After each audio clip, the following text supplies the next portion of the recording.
ఈ రోజు ఒక్కటే చెప్తున్నా, ఏండ్రలో విజయపురంలో ఎవడైతే ఎంపీపీగా నెగ్గానని సంకలు గుద్దుకుంటున్నాడో వాళ్ళకి ఓట్లేసిన పనికి మాలిన ఎదవలకి అందరికీ చెప్తున్నా, మీరు ఒక అమ్మ అబ్బకు పుట్టుంటే, మీకు దమ్ముంటే, ఒక అబ్బామ్మకు పుట్టినానంటే నువ్వు పుట్టావో తెలుసుకో ముందు.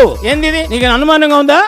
ఇంత దారుణంగా మాట్లాడేది ఎక్కడి నుంచి వస్తుంది ఈ మాటలు? మీకు నువ్వు పోయి టెస్ట్ చేసుకుంటావు ముందు. ఇంత వల్గర్గానా రాజకీయాలంటే? నువ్వు ఆడదేనా? ఆడది ఇలా మాట్లాడొచ్చా?